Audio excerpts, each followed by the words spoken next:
Chapter 5 Krishna's Childhood Pastimes. Krishna's yawning and childhood pranks. Yashoda felt as if she has attained the ultimate fulfillment of all desires by having Krishna as her son.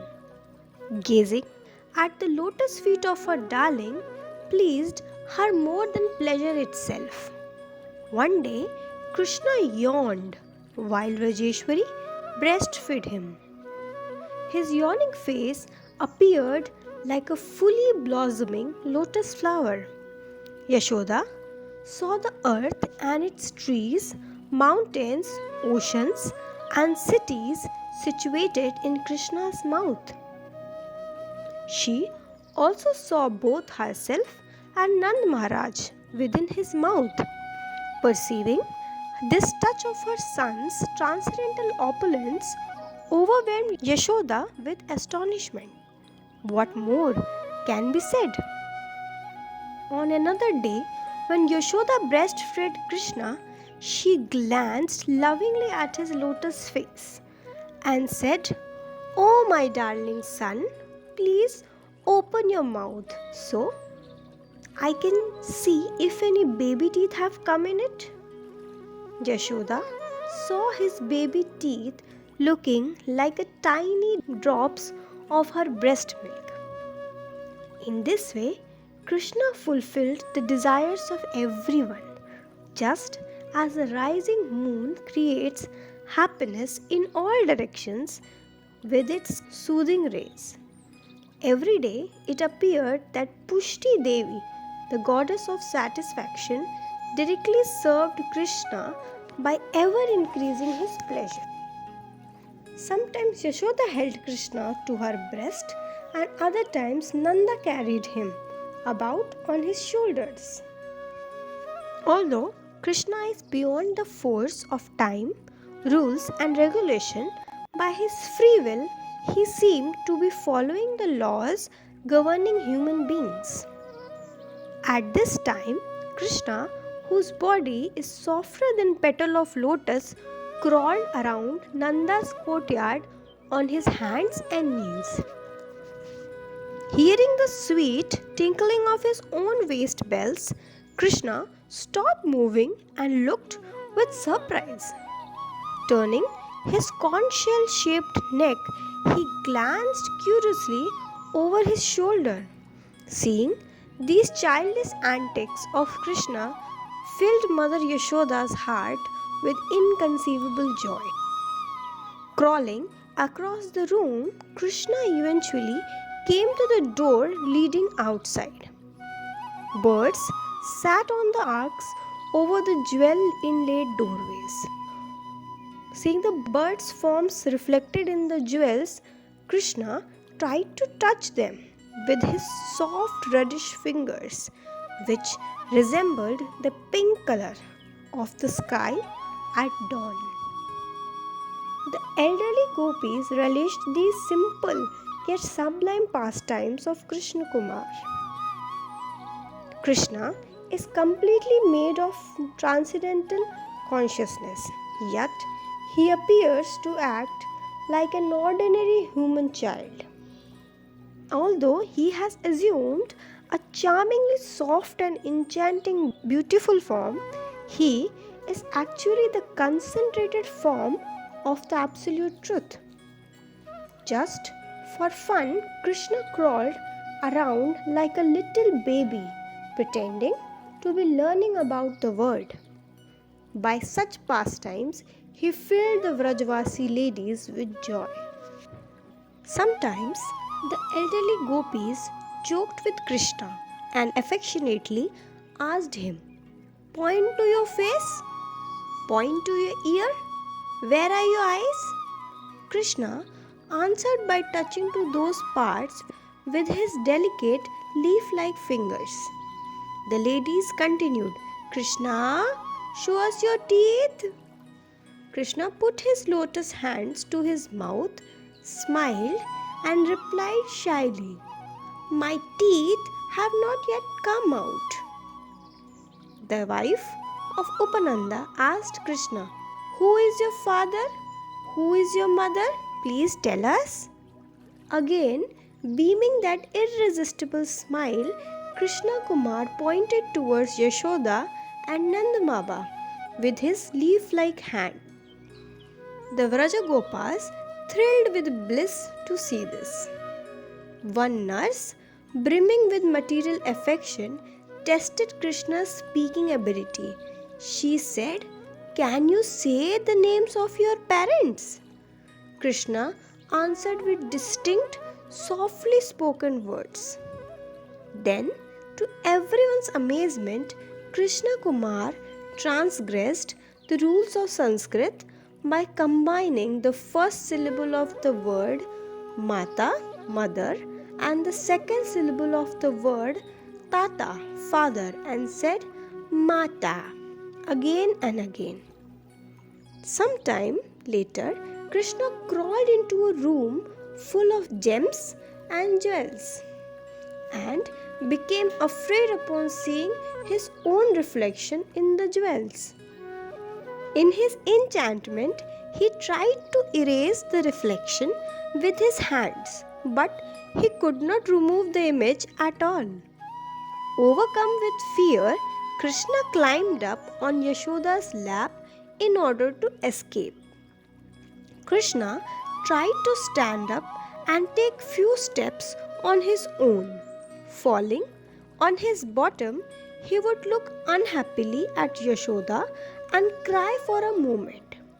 To encourage him, Yashoda held Krishna's finger and walked beside him.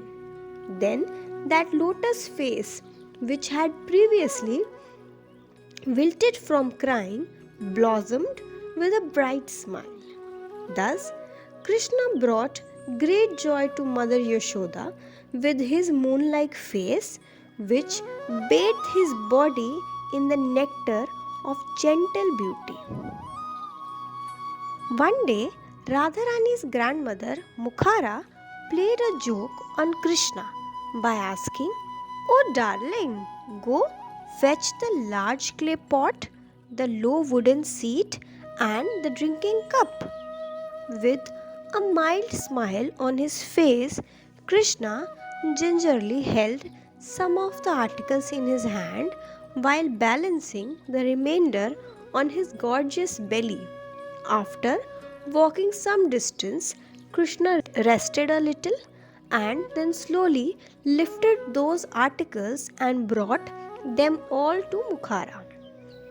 The heavy items that he could not lift, he just touched and left alone.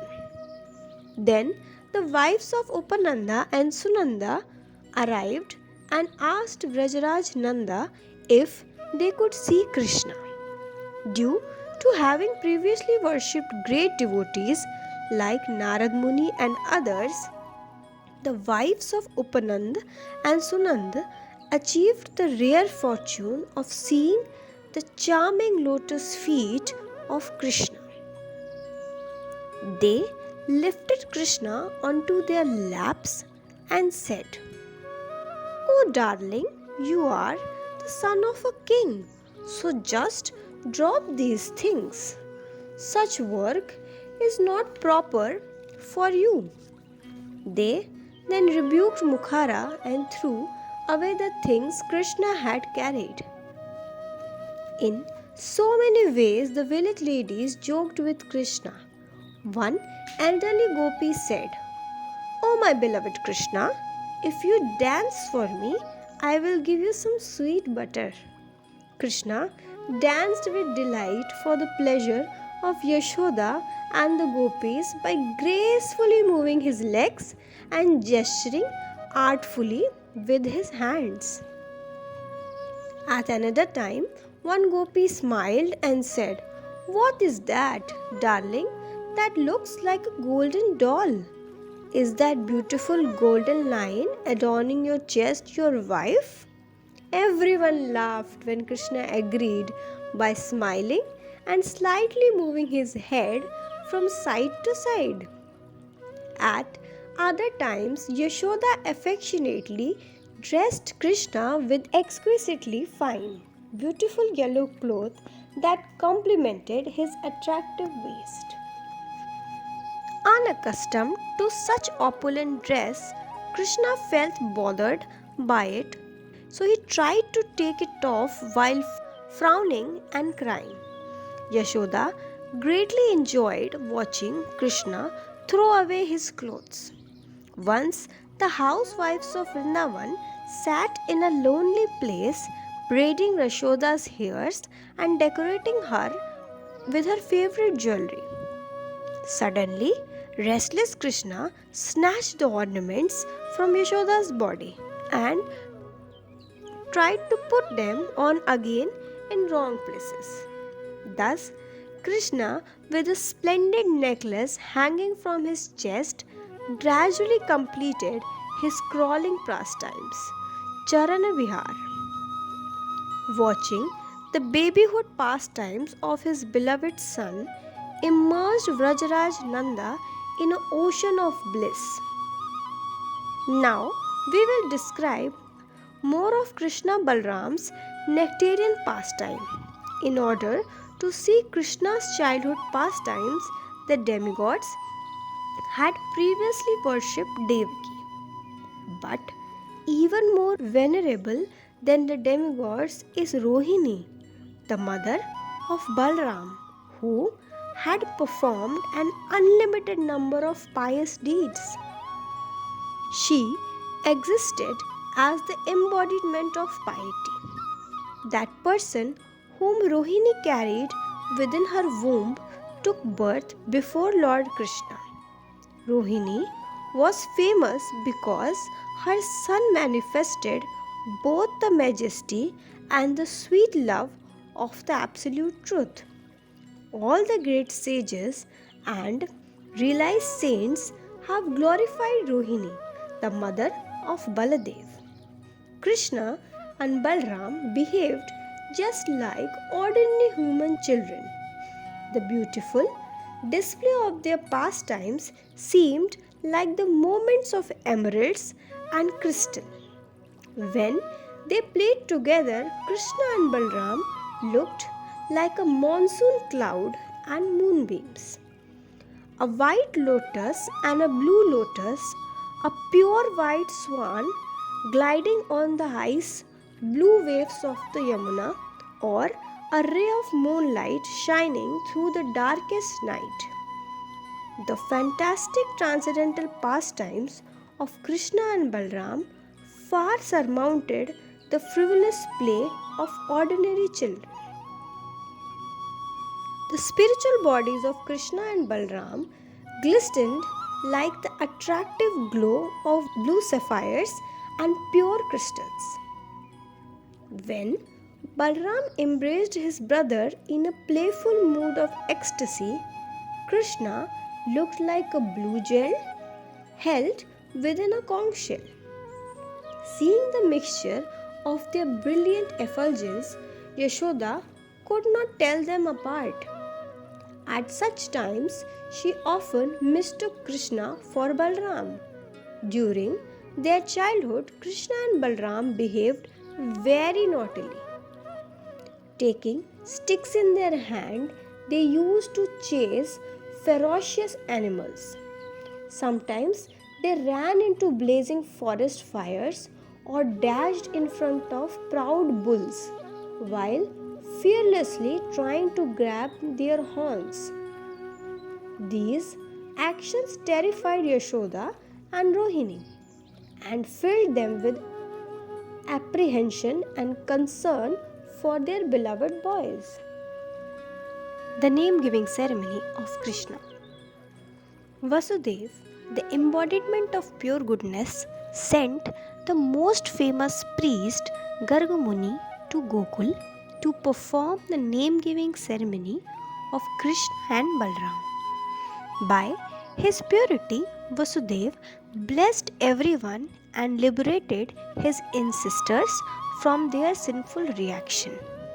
Because of having perfectly controlled his senses, his fame spread in every direction for all time. The essence of yajna is mantra, and the essence of Garg Rishi was his vast intelligence, which he used to give expert advice. As Kapil Muni had previously described the 24 elements of material nature, Garg Muni explained the truth of planetary movements.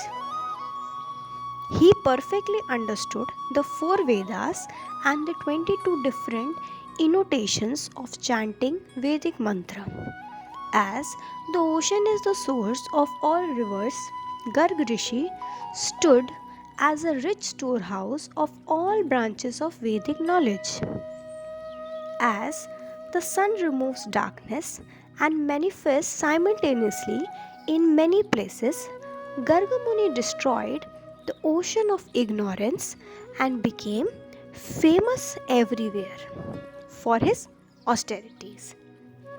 He also established a dynasty in his name. As clouds gather over Mount Sumeru, the best of the mountains, and pour profuse rain during the monsoon season, wherever Gargamuni stayed in Vrindavan, he showered everyone with unlimited joy. Due to his exceptional character, he brought good fortune to all.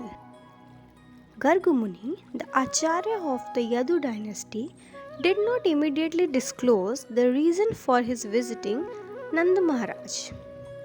Vrajraj Nanda received him respectfully, offered obeisances, worshipped him, and washed his feet.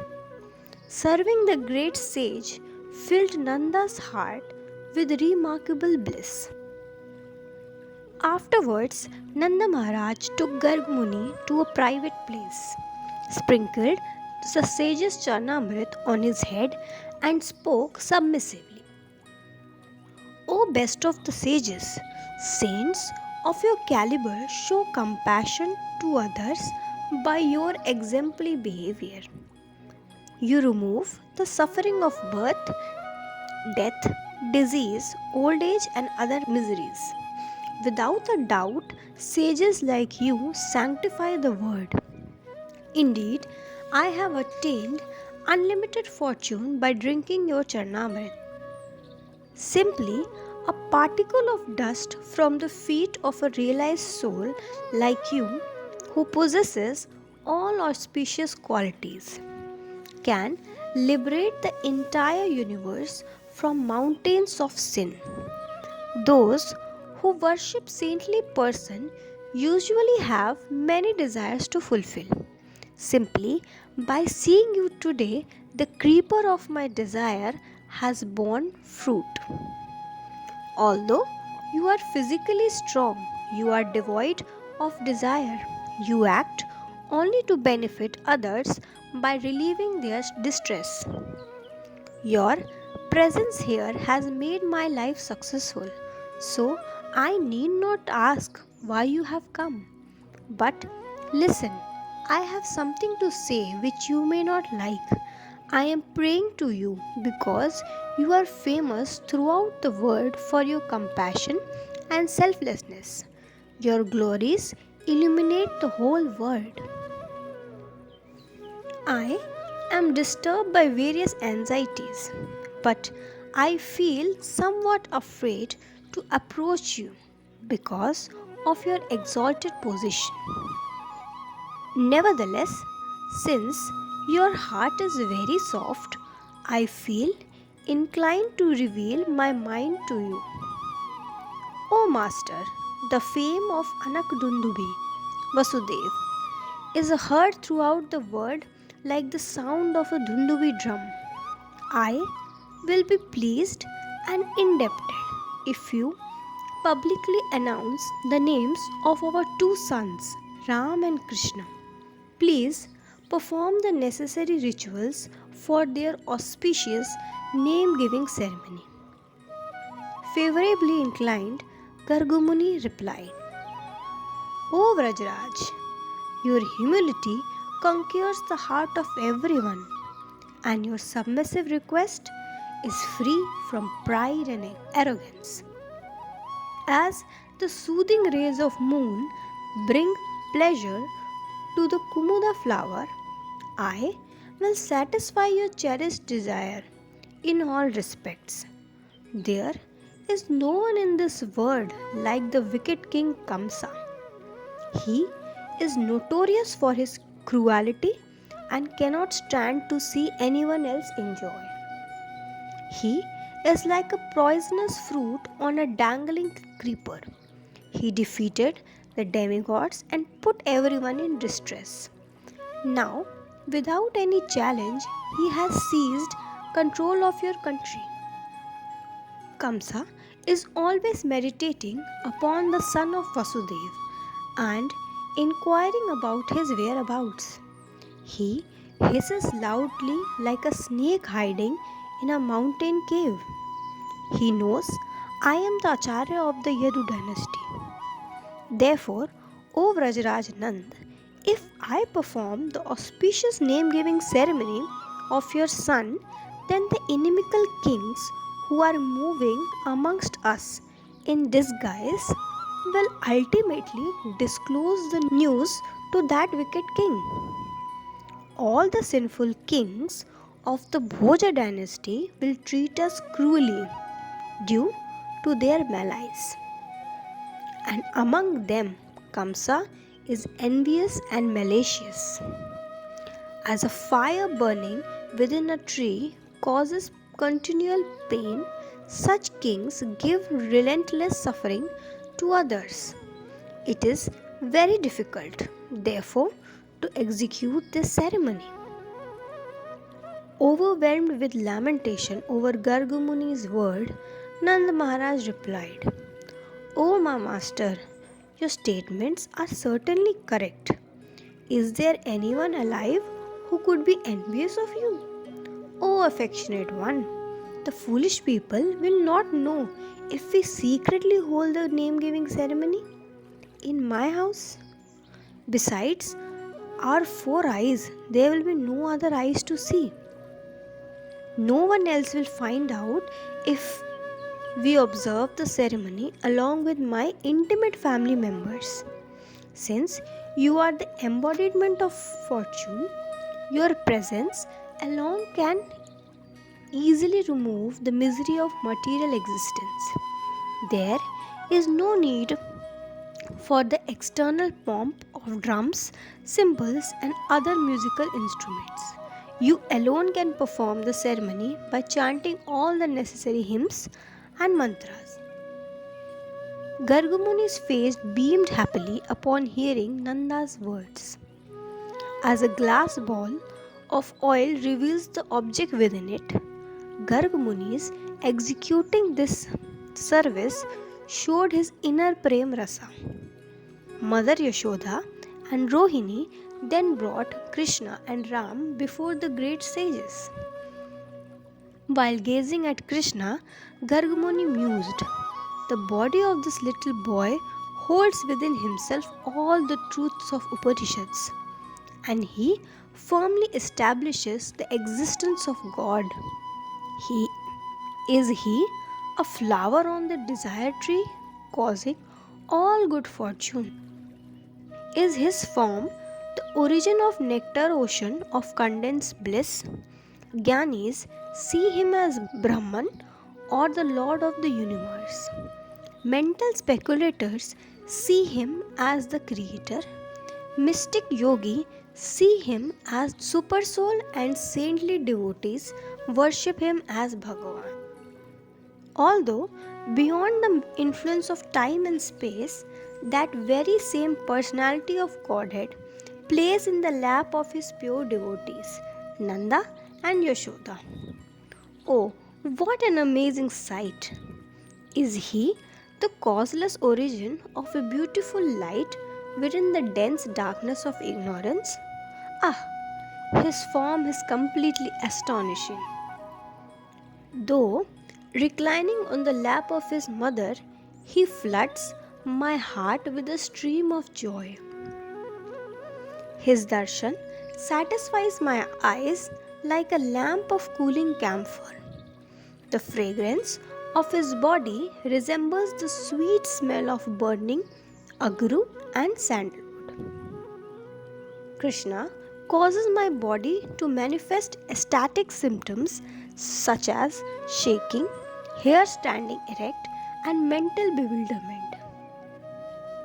I came here to do his name giving ceremony, but if this joyous state continues, it will be impossible for me to do it.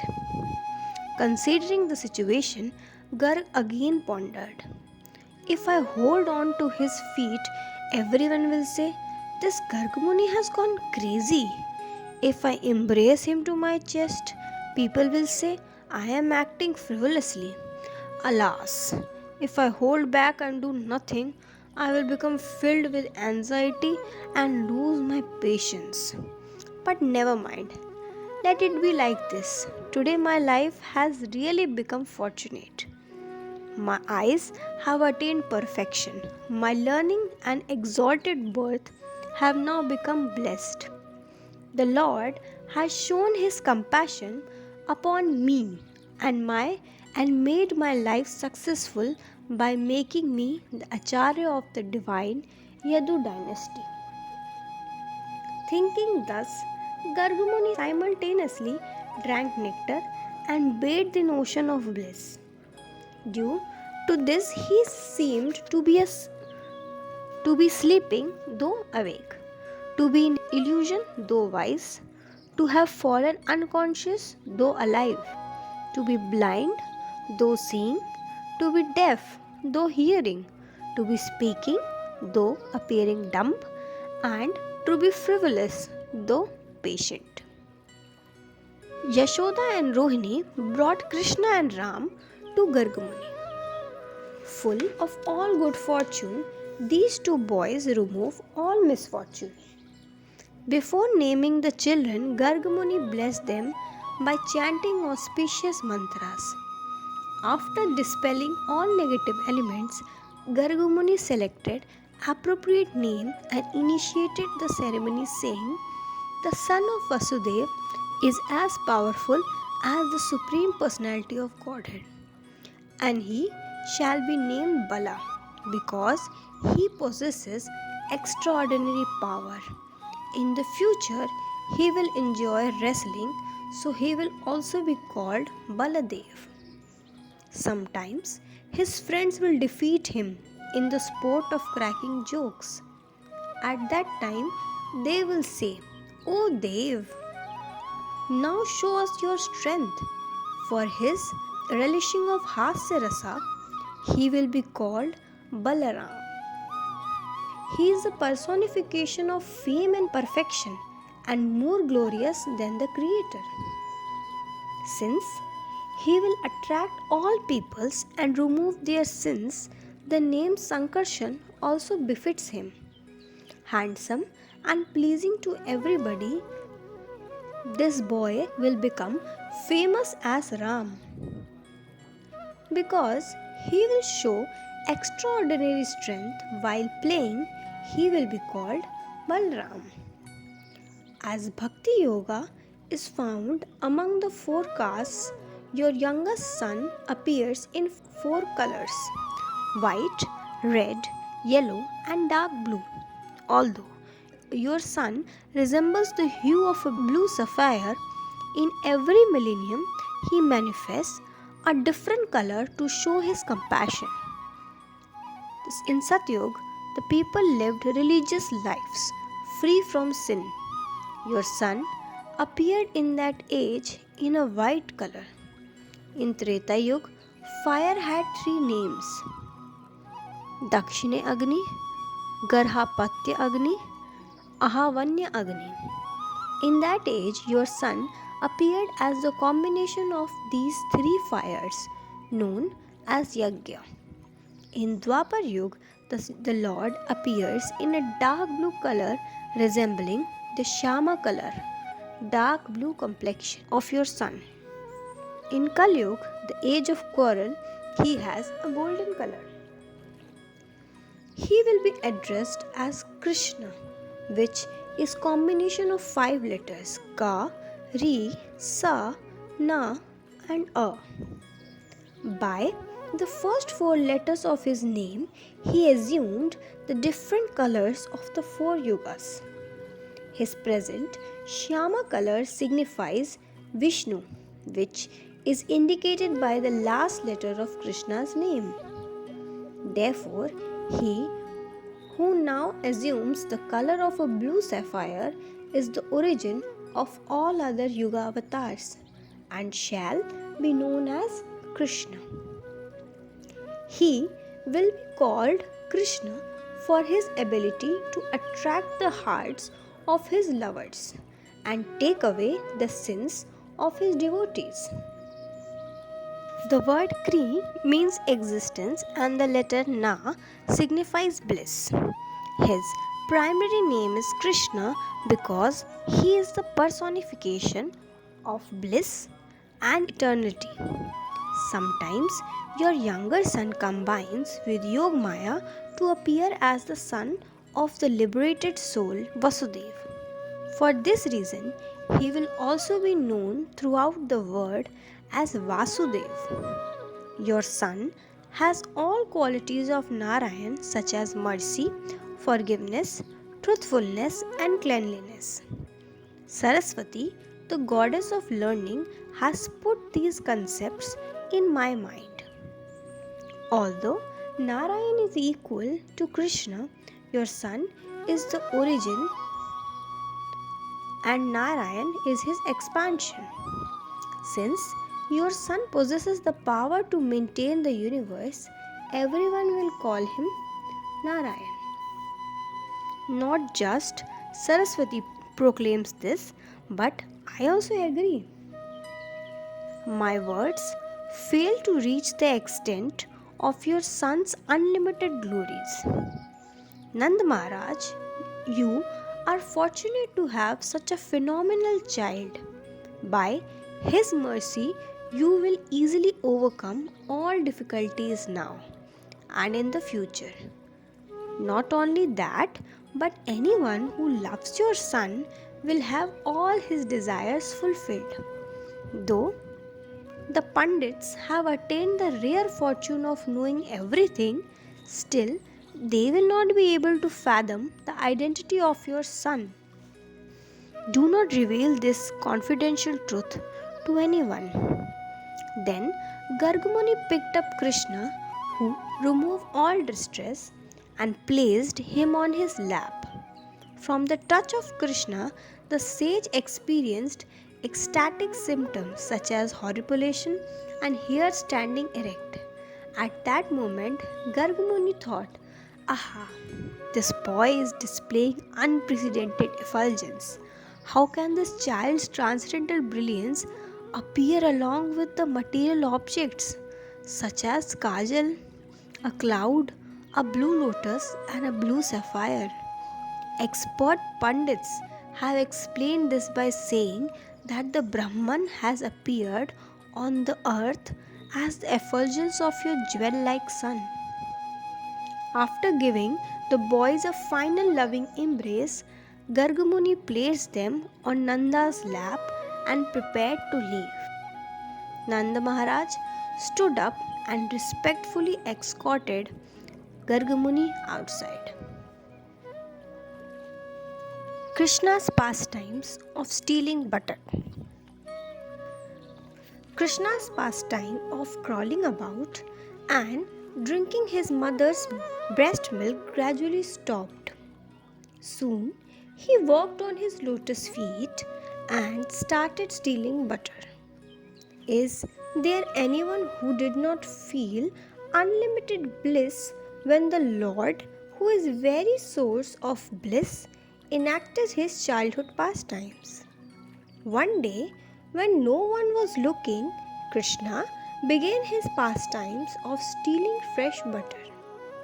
Startled upon seeing his own reflection in a jeweled inlaid pillar, he shivered in fear and said, "Oh dear brother, do not tell mother. I will save some butter for you, and you may enjoy too." Watching her mischievous son from a hidden place, Mother Yashoda heard these heard these sweet broken words with great relish. Then she innocently appeared before Krishna and Ram. Pointing to his effulgent reflection, Krishna said, "Oh Ma, being very greedy, this boy came here today in order to steal your butter. Although I forbade him, he did not listen to me. And when I got angry with him, he also got angry. But I am not at all greedy for butter." One day, while Yashoda was outside the house, engaged in some domestic activities, inside the house, Krishna stole butter again. When Yashoda returned and called out, "Oh my darling Krishna, where are you and what are you doing?" Hearing her, Krishna became afraid and stopped stealing butter. Pausing for a moment, he answered, "Mother, my hand started burning from the shining effulgence of my ruby bangles. So I stuck it in this pot to relieve the pain." Pleased by her son's clever words, Yashoda said, "Hey Vatsa, please come here, sit on my lap. Oh my darling, show me the burns on your hand." Then Yashoda kissed Krishna's hand and consoled him, saying, Look, your hand has been burned, so let me remove these ruby bangles." On another day, Krishna cried and rubbed his eyes with his flower bud-like palms. In a choked voice, he uttered unintelligible phrases. Even though Yashoda had previously scolded Krishna for stealing butter, this time she wiped the tears from his eyes with the edge of her sari. While tenderly caressing Krishna, she said, "Hey Lala, all of our stock of butter actually belongs to you alone." One night, the soothing rays of full moon illuminated the courtyard of Nanda's house. Yashoda sat there talking with some elderly gopis, while Krishna played nearby, gazing at the moon. Sneaking up behind Yashoda, Krishna removed the veil covering her head, loosened her braid, and patted her on the back to get her attention with his butter-soft lotus palms. His voice choked up as he continually cried. Yashoda's heart swelled with maternal love. So she indicated with a glance that her friend should attend to Krishna. With great respect and affection, the gopis enthusiastically lifted up Krishna and asked, "Oh darling, what do you want? Do you want some kheer?" Krishna replied, "No, no, no, no, no." "Do you want some thick creamy yogurt?" Krishna said, "No, no, no." "Do you want some cheese?" Again Krishna said, "No, no, no. I want freshly churned condensed butter." The gopis continued, "Do not lament or be angry with your mother. What do you mean by condensed butter?" Pointing his little index finger to the full moon, Krishna replied, "I want that freshly churned condensed butter." The elderly gopis said, "Oh Vats, do not mistake the moon for a huge piece of butter. It is Rajhamsa, royal swan, gliding across the lake of the sky." Krishna said, "Then give me that Rajhamsa so that I can play with him. Quickly catch him before he reaches the bank of the lake." Full of anxiety, Krishna kicked his legs and cried loudly, "Give me, give me." While Krishna showed his childish antics, some of other gopis said, "Oh darling, they have lied to you. What you see is not Rajhamsa, but it is the moon hanging in the sky, and it is called Chandra." Krishna said, "Then give me that Chandra. I really want it so I can play with it. Right now, get it." Yashoda placed her crying son on her lap and comforted him. "Darling, actually, it is freshly churned condensed butter. Definitely, it is not a Rajhamsa nor it is moon. Regardless, I can never give it to you. Just see, by chance or by arrangement of providence, it has poisonous spots on it. Although it looks very tasty, no one in the world can eat it." Then Krishna said, "Mother, mother, why it is stained with spots of poison? What is poison anyway?" Seeing a change in Krishna's mood, Mother Yashoda embraced him and spoke in a gentle, sweet voice. "Listen attentively, my dearest son. There is an ocean of milk called Sheer Sagar." Krishna: "Mother, please tell me about that. How many milk cows made that ocean?" Yashoda said, "Darling, the milk ocean was not made by the cows." Krishna: "Mother, you are lying to me. How can there be milk without cows?" Yashoda: "The one who gave the cows the ability to produce milk can also make milk even without the cows." Krishna: "Who is he?" Yashoda: "He is the Lord, the cause of creation. He is Bhagavan. He is immovable and all pervading. Although he is everywhere, I cannot show him to you." Krishna: "Well, mother, are you telling me the truth?" Yashoda: "Long ago, the demigods and the demons had a fight. To favor the demigods and bewilder the demon, the Lord churned the ocean of milk. Mandara mountain served as a churning rod, and Vasuki, the king of serpents, offered his body for the rope. The demons and demigods stood on opposite sides pulling that rope." Krishna: "Mother, did they churn the way gopis do?" Yashoda said, "Yes, my son. The churning of Sheer Sagar produced a poison named Kalkut." Krishna: "Mother, how did the churning milk produce poison? Only snakes have poison." Yashoda: "Darling, Mahadev drank that poison, but the snake drank the drops of poison that fell from his mouth. As a result, they now have poison. The poison rising from that milk is also the energy of the Lord." Krishna: "Yes, mother, that is indeed true." Yashoda: "Darling, this condensed butter you are seeing in the sky is produced from that Sheer Sagar. That is why the moon is spotted with the remnants of the poison.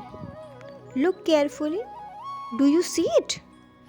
Therefore, do not try to eat that butter, but please take my freshly churned butter instead." After hearing this description, Krishna felt sleepy, so Mother Yashoda put him to rest in an opulent golden bed on a fluffy soft mattress, whiter than powdered camphor. The next morning, Yashoda brought butter, yogurt, and other eatables to Krishna's room. Lovingly fondling his body, she said, "Wake up!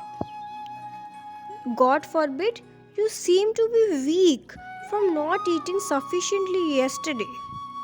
After Krishna woke, Yashoda cleansed his mouth with scented water. Then she offered him a golden plate full of butter, yogurt, and other delicious while saying, "Oh, my beloved son, take whatever you like." Krishna replied, "Mother, I will not eat anything that you have brought me. Last night you lied to me and put me to sleep, and I felt very distressed due to hunger." Yashoda said, "Krishna, if you went to sleep, then who stole the butter?" Krishna replied, "Mother, when did I steal your butter?" "You are lying."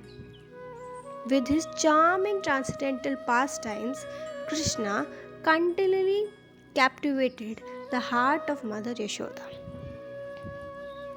Sometimes, while roaming in the courtyard, Krishna caught a stray calf, put it on his lap, and kissed it with his lotus mouth. Seeing this, Yashoda felt both pleased and apprehensive. In the pasturing ground, Krishna sometimes grabbed the tail of a calf. Startled, the calf would jump and run away, dragging Krishna, dressed only by the wind, behind him. Thus, uncovered Brahman personified stole the heart of the Brajavasis. Sometimes Krishna smeared cow dung all over himself. Seeing it as musk covering his body, the Vrajvasis enjoyed a festival of beauty. How can there be any inebriety in the one who is beauty personified? At other time, Yashoda tied a very attractive turban on Krishna's head and dressed him in gorgeous yellow garments. After marking his body with tilak, the color of Gorochan, she would anoint his lotus eyes with soft kajal. Adopting the mood of an ordinary mother, Yashoda placed her saliva on Krishna's forehead to prevent people from casting an evil eye on her son, whose sublime elegance enchants the entire creation.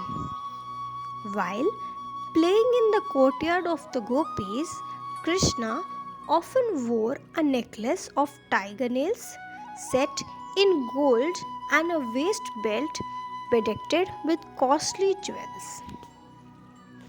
Once, Vrajagopis talked among themselves. "Krishna brings good fortune wherever he goes, and his presence makes everyone's life glorious. Who in this world is not enchanted by the frivolous and amusing childhood pastimes of Krishna? Who cannot appreciate these mirthful activities? Rather than getting upset, they felt the greatest happiness whenever Krishna broke their clay pots and stole their butter." Still, the housewives of Vrindavan pretended to be angry and complained to Yashoda about Krishna's stealing. In a mixed mood of love and laughter, the gopis warned Yashoda, "O Queen of Vrindavan, Yashoda, in the future you will suffer for your mischievous acts of your son. Although now your son is like a young sprout with tender leaves, already he is disrupting the whole creation. But be careful in the future when the tender sprout grows into a tree full of leaves and branches. He will bring you tremendous pain. Now, your boy's adventures are just beginning, but by nature they are forever expanding. Your son's naughty behavior will soon destroy our whole village. We have no idea what mischief he will do next. Before our cows have been milked, your son unties the calf and lets them drink all the milk. If someone tries to rebuke him, he simply smiles sweetly and the person immediately forgets all his anger. If we keep our butter in dark storeroom, he uses his natural intelligence to easily find our stock and steal it. But instead of eating it himself, he takes great pleasure in feeding it to the monkeys. And when the monkeys reach their fill and refuse to eat more, Krishna breaks the pot and throws the butter on the ground. He catches the butter pots which are beyond his reach by stacking many small tables on top of each other, climbing them and extending his arm to grab the pots. Krishna is always stealing our butter and yogurt. If someone tries to stop him, he immediately drops the food on the ground and quickly escapes. If by chance a housewife captures him, Krishna twists her wrist and runs away. Then, from a safe distance, he yells back, "Hey, just stay where you are. If you come any closer, I will give you even more trouble by teasing your babies and making them cry." If someone calls, "Hey thief, stop!" Krishna becomes angry and shouts, "You are thief. This house is mine and everything in this house belongs to me." In the morning, we spread a fresh layer of clay on the outer walls of our house and paint beautiful designs on top of it with powdered limestones. Then your son Krishna comes along to spoil everything by throwing dirt all over our houses. In front of you, Krishna is so quiet and well behaved, but when he enters our home, he acts frivolously, steals our food, speaks sharp words, and becomes angry and greedy. In this way, the ladies of Vrindavan, pretending to be angry, made many complaints against Krishna. But in reality, Krishna's joyous pranks filled everyone with pleasure. When accused by the gopis, Krishna feigned innocence and shed false tears. Though culpable for his immoral acts of stealing and offending the villagers in various ways, Krishna tried to minimize his misdeeds by speaking very sweetly. Responding to the charges of the gopis, Krishna said, "Mother, none of these ladies have any affection in their hearts. They are not speaking a single word of truth. Although they are all liars, they and have given up their human dignity. Whenever I see them or their sons, I feel completely happy. Because of the natural affection I have for them, I regularly visit their home every morning at sunrise. Ma, so knowingly my motives, you can easily understand they are deliberately telling lies. You should not believe them at all. Mother, since you are my worshipable superior, from now on I will not visit my friends anymore." Saying this, Krishna sobbed and cried. Vrajeshwari Yashoda put Krishna on her lap and smiled shyly at the gopis in order to conceal her real mood. Then, just to please Krishna, Yashoda said, "You gopis are telling lies. Only Krishna is telling truth. He is just an innocent boy. So, how could he possibly do such things? I think you have already scolded my son sufficiently. After saying this, Yashoda spoke affectionately with the gopis. Then, as a friendly gesture, Rohini applied tilak to their foreheads and sent them home. After the departure of the gopis, Yashoda, who is expert in laws of etiquette, spoke to Krishna. My son, because of your greed, you performed many improper acts in the homes of our friends. Although in your own home such behavior is acceptable, in home of another it is totally unbecoming. O beautiful one, these deeds of yours were not good at all. From now on, just stay here and play. After instructing her son, Yashoda caressed him lovingly. Just then, Vrajraj Nanda arrived and brightened the room with his favorable feelings. Nanda spoke pleasing words to encourage and pacify his charming son. "Oh Vats, come sit on my lap."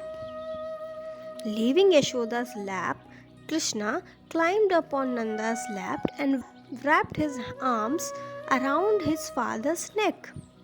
Then Krishna said softly, "Why is mother chastising me for nothing?" Nanda responded, "What is all about?" The fabulous boy of oceanic intelligence replied, "Mother, now tell truthfully what happened." Then Mother Yashoda encountered the misdeeds of Krishna by repeating the words uttered by the gopis. Pointing to Queen Yashoda, Vrajraj Nanda said, "My son is faultless. He has not done anything wrong. I always see him behaving nicely. By siding with those who made fun of him, with those who showed envy towards my jewel-like son, you have wrongly accused my well-behaved son, and so you should be punished." Concealing his real mood behind these words, Nanda rebuked Yashoda and confronted his son. "Oh my darling son, just stay in my lap and do not go to anyone else." Though hearing his father's words, Krishna immediately jumped off his lap just like an unpredictable child and quickly climbed on Yashoda's lap. Seeing this gave both parents a hearty laugh. Krishna plays in the village. One day, Vrajraj Nand and Yashoda spoke about their son, the vanquisher of many demons. When Krishna is out playing, he likes to wander off alone, leaving the powerful Balram behind. We should hire someone to supervise their play and send some expert servants to accompany them. Let them wander all over Vrindavan, serving our two boys. Shortly later, Nanda engaged some servants to take care of his boys. Every morning after leaving their respective houses, the cowherd boys came to home of Krishna and Balaram. The meeting of Krishna and Balaram with their friends and servants looked like a king meeting his ministers and advisors. As a baby elephant picks up dirt with his trunk and throws it all around, Krishna entered the open fields of the village and playfully covered himself and his friends with Vrajraj.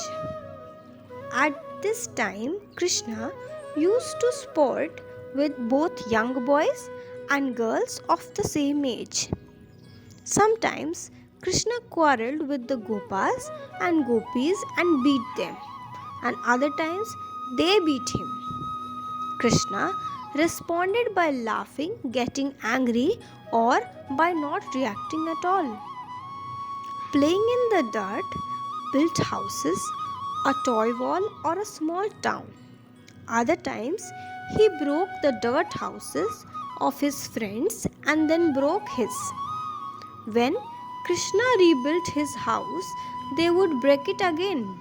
While curiously observing these antics from the sky, the demigods thought, simply by his glance, thousands of unlimited universes come into existence and then again are dissolved. Instead of bothering with that work, he now plays in the dirt, making roads, homes, and villages. Although he is becoming exhausted from doing this, he does not give it up. Krishna's perplexing pastimes captivated the minds of the demigods. While Krishna delighted in the dirt, he looked like the sun shining in the sky. The housewives of Vrindavan, full of motherly affection, addressed Krishna with sweet words. "Oh, darling boy, please come to our beautiful courtyards, play with our children, and take some food." Hearing this, Krishna smiled and replied softly, "I cannot come because I do not have any spare time." Thus, all the attractive beloved of every mother's heart cleverly responded to the elderly gopis. Anxious to express their motherly affection towards Krishna, these impatient gopis held his hand and hurried to their homes. In their eyes, fortune has blessed Krishna alone as the sole recipient of matchless beauty. Brimming with love, the elderly gopis served Krishna by rubbing his body and bathing him. With great devotion, they fed him butter, rabdi, and kheer, and then sent him home. Krishna eats clay. One day, Krishna ate some clay in order to expand the glories of his beloved land of Vrindavan and to purify the universe. Upon seeing that Balaram, who possesses keen powers of discrimination, and a group of cowherd boys ran to tell Mother Yashoda, "Mother, Krishna cannot control his mind. Out of greed, he just ate some clay. Despite our rebukes, he just keeps eating more and more." On hearing such hard words about her son, Mother Yashoda felt disturbed. Her eyebrow raised in anger, she grabbed a bundle of stick and quickly ran out of the house. Finding Krishna, she said, "Hey, you naughty boy, why did you eat clay? Didn't I give you enough sweets? Who can enjoy eating clay? Just as we caught you before doing mischiefs in others' homes, now we caught you again. Don't you realize that you cannot hide your faults? Your elder brother and friends are always here to witness all your misbehavior." In fear of his mother, Krishna tried to conceal his faults. Though performing many mischievous deeds, he pretended to be completely innocent and poured profuse tears from his lotus eyes. In order to counteract the charges, Krishna said emphatically, "Mother, I did not eat any clay. They all are lying. If you do not believe me, then just look in my mouth." Brajeshwari Yashoda replied, "All right, open your mouth." Krishna, the embodiment of ultimate power and the abode of good fortune, smiled and opened his lotus mouth. Mother Yashoda saw Bhulok and the 7 islands amidst limitless ocean. Bhulok extended for a great distance with varieties of human beings and roaring rivers along its edges. Both small and large forests covered its surface. Trees wrapped with flowering creepers, blowing in the wind, spread in all directions. Lions and many types of animals inhabited its huge mountain chains. She saw the lower planetary system, including Nagalok and the Nagapatnis serving their master. She saw the heavens complete with stars, planets, constellations, and passing of the days. She saw the abodes of the celestial populated by Siddhas, Charanas, Gandharvas, Vidyadharas. Munis such as Marichi, Atri, and other famous sages beautified that realm with their radiant aura. Beyond that, Yashoda saw Maharlok, Tapalok, and other universes as well. Countless living entities from insignificant insects up to the demigods like Indra and Brahma inhabited those regions. Within Krishna's mouth, Yashoda also saw herself, Nanda Maharaj, Vrajdham, and her son Nandanandan. Upon marveling at these sights, Mother Yashoda said, "What am I seeing? Am I dreaming? Is this illusory energy? Is it a show of magic? Am I under a hypnotic spell?" This pastime put Yashoda into complete bewilderment. But after a moment, the wise Yashoda thought, indeed, this must have been a display of Krishna's limitless power and opulence. Forgetting all these ideas, Yashoda tried to find out what had happened. Regretting all these ideas, regardless of what she had seen, Yashoda felt that Krishna must protect her. Upon seeing that amazing universal form, Mother Yashoda concluded that her son was a most extraordinary personality. She thought Mahadev himself must be astounded by the majesty and influence of my son. Certainly, Krishna must be the supreme controller. Although Krishna revealed himself as the supreme controller due to the influence of Yogamaya, Mother Yashoda continued to treat him as her dependent son. In order to expedite the free exchange of sweet intimate love between himself and his dear devotees, Krishna quickly abandoned his mood as the absolute supreme controller.